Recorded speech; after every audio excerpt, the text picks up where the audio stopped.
नमस्कार। मुद्दा तो है में आपका स्वागत है। मैं हूं आपके साथ ब्रजेश चौक से। आज मुद्दा है सूची आई, तेज होगी लड़ाई। जी हां, बीजेपी ने उम्मीदवारों की 5वीं सूची जारी कर दी है। इस लिस्ट में 92 प्रत्याशियों के नाम का ऐलान किया गया है। इंदौर 3 सीट से विजयवर्गीय के विधायक बेटे आकाश विजयवर्गीय का टिकट काट दिया गया है। तो 3 मंत्री OPS भदौरिया, यशोधरा राजे सिंधिया और गौरीशंकर बिसेन का नाम भी इस सूची में नहीं है। बिसेन की जगह उनकी बेटी मौसम बिसेन को टिकट दिया गया है। तो आज चर्चा बीजेपी की इस लिस्ट को लेकर करेंगे और जो मेहमान हमारे साथ हैं इस चर्चा में, जो उनसे मिलिए। योगेश गुप्ता बीजेपी प्रवक्ता हैं, धर्मेंद्र शर्मा कांग्रेस प्रवक्ता हैं, आशीष दुबे वरिष्ठ पत्रकार। तीनों मेहमानों का बहुत बहुत स्वागत है। आशीष जी, शुरुआत आपसे ही करते हैं। बड़ा इंतजार था कि बीजेपी की सूची आएगी और एक बार फिर चौंका देगी सबको, लेकिन वही नाम कुछ ज़्यादा खास नहीं, कुछ नाम काटे हैं 3 दर्जन के करीब, 1 दर्जन महिलाएं भी हैं। क्या है इस खास? देखिए, इसमें भी बीजेपी के प्रयोग की जो पहली या दूसरी सूची में प्रयोग की जो तीव्रता थी, वो थोड़ी सी इसमें मुझे कम लगती है। इसमें बहुत सारे पुराने चेहरे भी हैं, प्रतीक्षित चेहरे भी हैं। अलबत्ता जो टिकट कटे हैं, ये पहले से संभावित थे कि टिकट कटेंगे। जैसे OPS भदौरिया है, यशोधरा राजे सिंधिया तो मना ही कर चुकी थी और बिसेन की जगह नई पीढ़ी को लाया गया है। तो वो समीकरण ठीक है, वो पार्टी ने जो किया है, लेकिन मुझे लगता है कि जो चौंकाने वाले तत्व जो शुरू की सूची में थे, वो इसमें थोड़े से कम है। लेकिन कुछ जगह पे आप देखिए कि जैसे बीजेपी ने इस सूची में किया है कि भोपाल में दक्षिण पश्चिम की सीट पर आखिरी तक सस्पेंस बना के भगवान दास सबनानी को टिकट दिया है।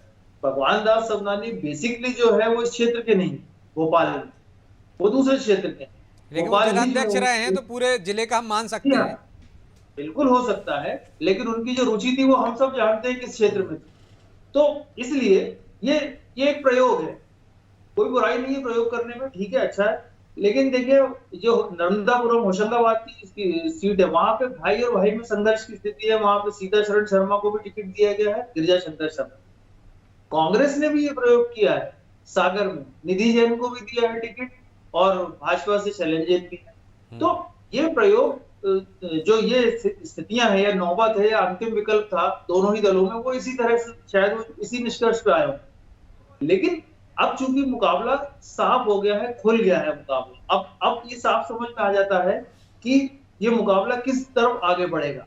इसमें सबसे बड़ी बात यह है कि दोनों, अभी दूसरी सूची जो भाजपा की जो फाइनल सूची मान लें इसको, ये जो आई है, इसकी प्रतिक्रियाएं सामने आना बाकी है। कुछ प्रतिक्रियाएं निश्चित तौर पर कहीं ना कहीं से उभरेंगी, स्वाभाविक ही होता है। कांग्रेस में भी इसी तरह से बवाल मचा हुआ है। तो ये प्रतिक्रियाएं आएंगी और जब 2 तारीख को नाम वापसी की तिथि हो जाएगी, तो मुझे लगता है पिक्चर क्लियर हो जाएगी। लेकिन सबसे प्राथमिक जो जरूरत होगी दोनों ही दलों को, कि वो कितनी कुशलता से अपना डैमेज कंट्रोल कर लेते हैं और अपने प्रत्याशियों की ब्रांडिंग करते हैं। क्योंकि कई जगहों पर भाजपा को भी एंटी इनकम्बेंसी का सामना करना पड़ रहा है। ये हम 2018 में देख चुके हैं। और इस बार जो एंटी इनकम्बेंसी भाजपा की थोड़ी सी अलग है। वो ऐसा है कि वो कुछ सर्टेन चेहरों को लेकर, वो हम देख रहे हैं किसी जिले में, किसी संभाग में, किसी प्रदेश के स्तर पर वो उतना वैसी एंटी इनकम्बेंसी नहीं दिखती कि एक पूरे सिस्टम के खिलाफ, कुछ चेहरों के खिलाफ एंटी इनकम्बेंसी जो जिले में है या संभाग में।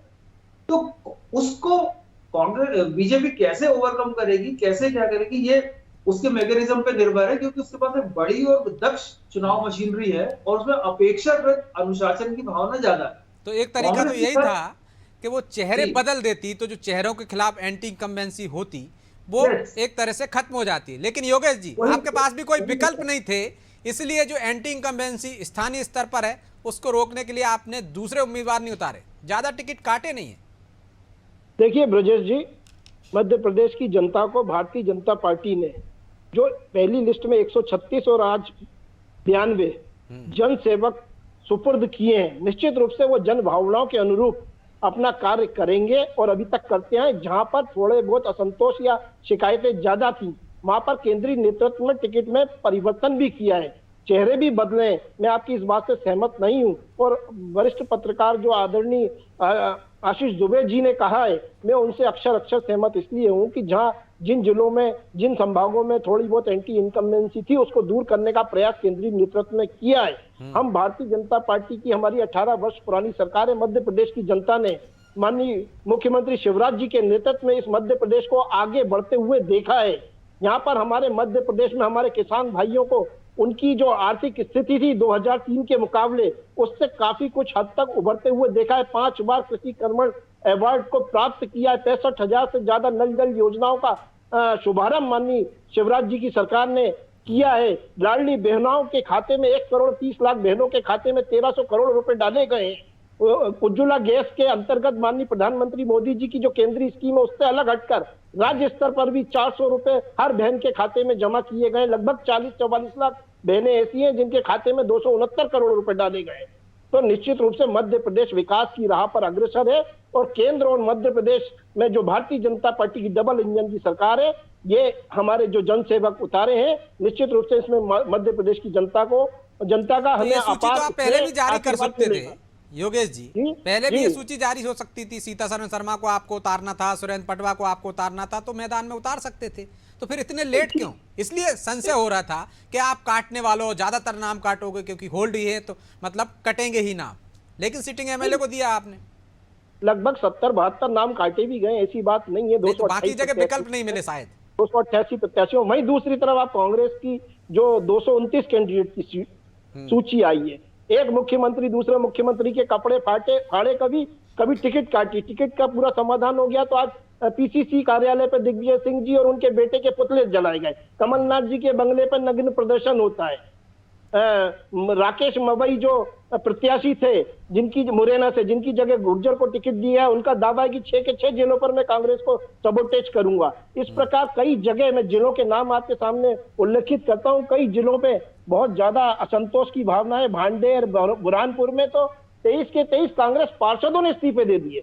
कितना जबरदस्त विरोध है। वहीं दूसरी तरफ भारतीय जनता पार्टी में एक अनुशासन है, इस बात को आप भी देख रहे हैं, मध्य प्रदेश की जनता भी देख रही है। हमारे जो 136 कैंडिडेट थे उनके चुनाव कार्यालय खुल गए, उनके चुनाव प्रचार बाकायदा शुरू हो चुके हैं। कई जो पहली लिस्ट में 1.5-2 महीने पहले जो पहली लिस्ट आई थी, उसका तो काम युद्ध स्तर पर काफी आगे बढ़ चुका है।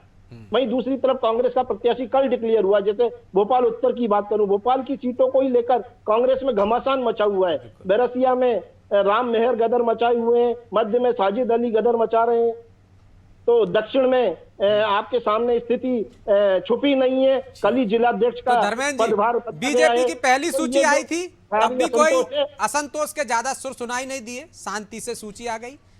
जो 5वीं सूची आई है, ऐसी अभी तक कोई खबर नहीं। लेकिन आपके यहाँ गनर को पीट रहे हैं, पथराव कर रहे हैं, नग्न होकर, अर्धनग्न होकर प्रदर्शन कर रहे हैं, कपड़े फाड़ रहे हैं। देखिए ब्रजेश जी, जो हारे थके पुराने चेहरे भाजपा ने जो उतारे हैं, और एक मजेदार बात सुनिए, तथाकथित एक महाराज थे, वो चुनाव लड़ने की बात कर रहे थे, वो तो इस लिस्ट में आए ही नहीं, डर गए जमानत जब्त होने से। और उनके साथ जो बिकाऊ लाल गए थे, उनके भी अते पते नहीं है। तो ये भाजपा का जो आपसी द्वंद है, ये साफ साफ दिखाई दे रहा है इस लिस्ट में।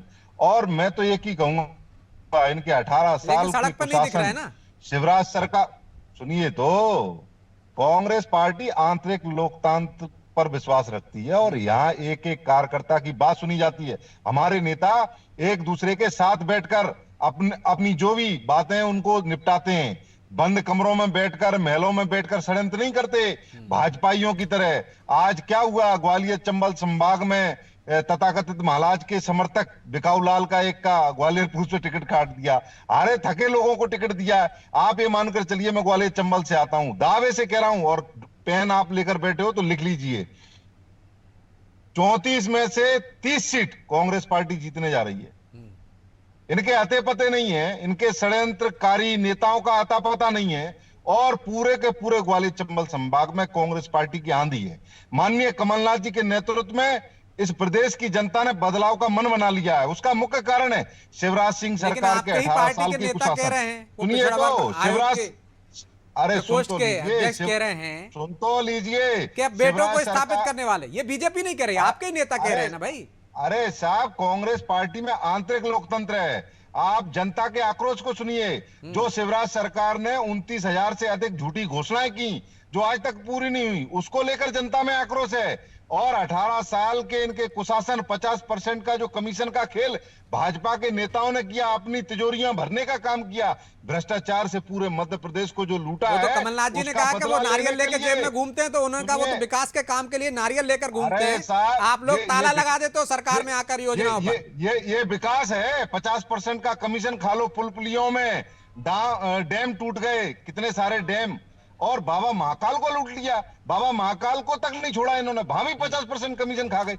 इसे चलिए, विकास मुद्दे- नहीं, मध्य प्रदेश की जनता जानती है। मुद्दे पे आ इन्होंने जाइए। 18 साल में मध्य प्रदेश का विनाश किया। मैं मुद्दे पर आ रहा हूं। इसीलिए आज जो इनकी लिस्ट जारी हुई है, इसमें वही हारे थके पुराने तो चेहरे, दीपक जोशी क्या है, मुरझाए हुए चेहरे जिनके रिपीट गाड़ी पे किए। और पथराव सुनिए, हो गया, जिनके गनर के साथ पिटाई हो गई, अरे- आपके ही जिला अध्यक्ष से अरे लेकर साहब, तमाम इकाई उसकी मैं- जिले की विरोध कर रही है।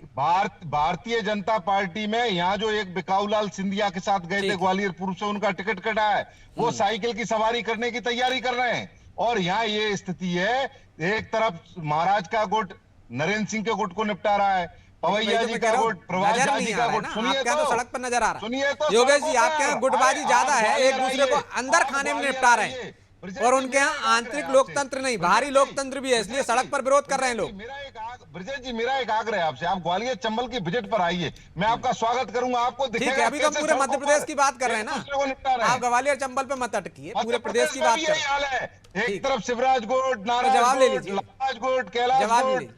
नरेंद्र रिपीट सिंह मत गुट, बीडी गुट, सारे गुटों में भाजपा बढ़ चुकी है। रिपीट और ये मत गुटों कीजिए, में जवाब ले बटी लीजिए, भाजपा समय एक कम रहता दूसरे को है, निपटाने का दोनों को काम मौका कर मिल रही जाए। आशीष जी के पास भी जाऊंगा।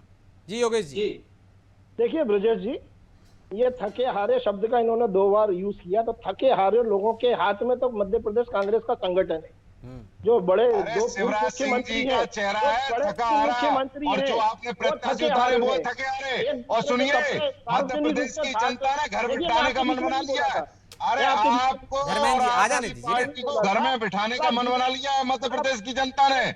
महंगाई से, भ्रष्टाचार से, बेरोजगारी से भाई मुक्ति रिपीट करो ना पाने जो के लिए आप बोल कमलनाथ चुके जी हो, की जवाब तो सुन नेतृत्व में लीजिए मध्य प्लीज। प्रदेश में कांग्रेस की सरकार बनने जा रही है। अच्छी डिबेट नहीं हो सकती ना ऐसे। कहाँ से है ये बताइए। आप ही के यहाँ ग्वालियर की आपने बात करी, मैं ग्वालियर चंबल संभाग पे ही आता हूँ। तो आपके यहाँ एक प्रत्याशी है सुनील शर्मा, जिसको टिकट दिए प्रद्युमन सिंह तोमर के अगेंस्ट। लिख लो, 15 से 20 हजार वोटों से चुनाव जीत रहे हैं, 15 से 20 हजार वोटों से। पेन लेकर बैठ जाओ और मेरी जबान को नोट कर लो। के खिलाफ 5 दावेदारों ने हंगामा किया जोरदार। आप कहाँ अरे हो साहब, ग्वालियर में? कहाँ मैंने पे आपसे क्या कहा, ये कांग्रेस पार्टी का आंतरिक लोकतंत्र है। यहाँ कार्यकर्ता है? मैं को बोलने की आजादी है। यहाँ हम तो हमारे 2 लोग तय नहीं करते, कमरों में बैठकर षड्यंत्र नहीं होता। तो गालियां बकते हो, गाली देने की आप पावर ऑफ अटर्नी बांट रहे हो। ये मध्य प्रदेश- ये 1-2 दिन का स्वाभाविक रूप से 1-2 दिन का आक्रोश होता है। और आप बता दीजिए, आज आप बता दीजिए, कहीं भी पूरे प्रदेश में कहीं भी कोई आक्रोश किसी कार्यकर्ता का दिखाओ। 1-2 दिन जब किसी कार्यकर्ता, ये लोकतंत्र में मैंने आपसे कहा ना, धर्मेंद्र जी। कांग्रेस पार्टी एक लोकतांत्रिक पार्टी है। यहाँ हर कार्यकर्ता को टिकट मांगने का अधिकार है, और टिकट कटने पर हर कार्यकर्ता अपने आक्रोश व्यक्त धर्मेंद्र जी, करता है। क्या लेकिन लोकतंत्र के उसके नाम पर बाद मारपीट प्रत्येक का अधिकार भी कार्यकर्ता- दे देते हैं क्या? कोई कार्यकर्ता ऐसा नहीं करता। प्रत्येक कार्यकर्ता कांग्रेस पार्टी के लिए प्राणपण से काम कर रहा है। और आप फील्ड में जाकर देखिए, कांग्रेस पार्टी की आंधी है, भाजपा का अता पता भी नहीं चलने ठीक है, वाला वो इस तो चुनाव बाद में पता चल जाएगा, अभी तो कमलनाथ जी मुद्दे के पे आइए। नेतृत्व में बहुमत की सरकार बनने उनकी जा बात रही है। आ जाने 150 से दीजिए। अधिक सीटें। बहुमत की सरकार नहीं बन रही आपकी, किस आधार पर मध्य प्रदेश की जनता 150 से अधिक सीटें लेकर कमलनाथ जी के नेतृत्व में कांग्रेस पार्टी की सरकार बन रही है, लिख लीजिए। वल्लभ भवन को वसूली का अड्डा बनाया, 2 बड़े बाबू 2 छोटे बाबू। ये मध्य प्रदेश की ठीक जनता है। ने देखा है, योगेश 50% जी, के कमीशन का धर्मेंद्र जी। खेल शिवराज का। इस आधार पर देखिए मध्य मैं प्रदेश लौट रहा हूं की दोनों जनता- के पास, लौट रहा हूं दोनों के पास। पावर ऑफ अटर्नी बांट रहे गालियों ठीक। की, इस आधार पर मध्य प्रदेश की जनता ठीक है, कमलनाथ आप जी मुद्दे को पे आ जाइए, चुनाव मैदान में हैं हम लोग। उस ठीक है। आधार पर मध्य प्रदेश की जनता योगेश कमलनाथ जी, जी को योगेश जी, निमाड़ी आशीष एक जी, अभय मिश्र को टिकट अब दिया सबसे गया, बड़ी उसका चुनौती है दोनों पार्टियों के सामने डैमेज कंट्रोल की। एक तरफ दिग्विजय सिंह है, दूसरी तरफ बीजेपी का संगठन है। आप तक आवाज नहीं पहुंच रही क्या आशीष जी? हाँ अब हाँ आइए, आवाज आ रही, बताइए। अब दोनों ही दल के सामने चुनौती है डैमेज कंट्रोल की। एक तरफ अनुसांगिक संगठन है, उनके बहुत सारे जो काम करते हैं, अनुशासन है उनके संगठन में। दूसरी तरफ है दिग्विजय सिंह अकेले। क्या लगता है कौन ज्यादा भारी पड़ेगा, कौन अपने डैमेज कंट्रोल कर पाएगा जिसका नुकसान कम से कम पार्टी में हो? देखिए, डैमेज कंट्रोल के लिए जहां तक कांग्रेस की जितनी मुझे जानकारी या खबरें आती हैं, उसमें ये है कि डैमेज कंट्रोल कांग्रेस में शुरू है, 4-5 दिन से चल रहा है और बहुत से लोगों को मनाया गया है। बहुत से लोग धीरे धीरे, शायद मुझे लगता है कि उनके सुर जो है थोड़े धीरे हो जाएंगे, लेकिन यही भाजपा में भी चल रहा है। भाजपा में विंध्य के पास बुंदेलखंड के कुछ इलाकों में भाजपा में भी असंतोष, और वहां भी उनके जो विशेषज्ञ हैं इस तरह के, वो अपना अपना काम कर रहे हैं। लेकिन देखिए, असंतोष अगर जो मुखर है उसको कम कर लिया जाए, वो बात तो वहां तक तो समझ में आती है, लेकिन वो यदि आंतरिक रूप से भीतरघात में बदल जाए, ये बहुत डेंजरस होता है किसी भी दल के लिए। और इसका खामियाजा दोनों दल समय समय पे मध्य प्रदेश की राजनीति में भुगत चुके हैं। ये चुनाव मैंने भी देखे हैं, इस तरह के चुनाव की जहां पे बहुत नुकसान हुआ है दोनों दलों। तो अब समस्या है कि कांग्रेस तो जो है वो विधान परिषद और कुछ दूसरे पदों के हिसाब से लोगों को मैनेज कर रही है। भाजपा के पास भी बहुत सारे विकल्प है, क्योंकि भाजपा सत्ता में, तो कैसे मैनेज करेगी। लेकिन सबसे बड़ी बात यह है कि डैमेज कंट्रोल, मुझे लगता है दोनों ही दल उस वक्त ज्यादा प्रभावी तरीके से थाम पाएंगे जब ये चीज सामने स्पष्ट एस्टेब्लिश हो जाएगी कि जो सबसे ज्यादा योग्य उम्मीदवार था उसी को टिकट मिला। ये चीज स्टेब्लिश करना बहुत जरूरी है, कांग्रेस को अपने कार्यकर्ताओं में, भाजपा को भी अपने कार्यकर्ताओं में।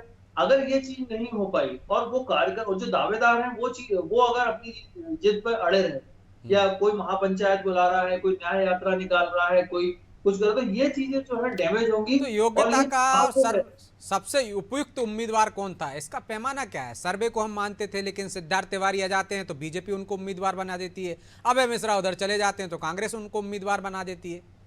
वही बात है ना कि वो ये इन दोनों दलों के जो डैमेज कंट्रोलर हैं, उनको ये स्पष्ट करना पड़ेगा और प्रत्याशियों के सामने कि हमने सर्वश्रेष्ठ चुना है। और ये संभव नहीं है, क्योंकि ये चुनाव जो है बहुत ही टफ और बहुत एक ऐसी सिचुएशन में जाकर के चुनाव आगे ठहर गया है, जहां पर कोई भी दावेदार अपना दावा नहीं छोड़ना चाहता, क्योंकि दोनों दलों को लगता है कि हमारी सरकार बनेगी। तो दोनों जो है बहुत, एक जिसको कहते हैं बहुत तीव्रता से, बहुत मारक उससे लोग मैदान में हैं। तो अगर ये चीजें मैनेज हो सकती हैं थोड़ा बहुत, मुझे लगता है 50% से ज्यादा डैमेज कंट्रोल कोई भी मैनेज नहीं कर पाता है, क्योंकि अब चुनाव में 17-18 दिन, 20 दिन, 22 दिन का वक्त बचेगा नॉमिनेशन के बाद। तो नॉमिनेशन तक तो पहले ही असमंजस रहेगा कि कौन मैदान में बचेगा, कौन नहीं बचेगा। लेकिन ये डैमेज कंट्रोल नहीं रुकेगा तो आम आदमी पार्टी, समाजवादी पार्टी और बहुजन समाज पार्टी के लिए कुछ अवसर पैदा होंगे। और ये दोनों दलों की जिम्मेदारी होगी कि जो एक 2 दलीय व्यवस्था मध्य प्रदेश या कुछ राज्यों में चली आ रही है, और अगर टिकट वितरण के असंतोष से किसी दूसरे दलों को, जो क्षेत्रीय दल हैं, उनके लिए रास्ते खुलते हैं, तो ये दोनों ही दलों की असफलता मानी जाए। ठीक।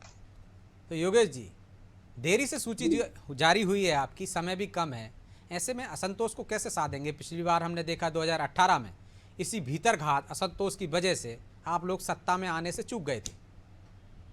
ब्रजेश जी, देखिए 51% वोट लक्ष्य भारतीय जनता पार्टी का मेन है, टारगेट है। उसको हासिल करने के लिए हमने 11,000 शक्ति केंद्रों के माध्यम से लगभग 65,000 बूथों तक पहुंचने के लिए पूरी कवायद पूरी कर ली है। उस पर पूरा होमवर्क किया जा चुका है। मतलब एक शक्ति केंद्र के हाथ में 5 से 6 बूथ हैं, उस हिसाब से 65,000 बूथों तक भारतीय जनता पार्टी पहुंच रही है।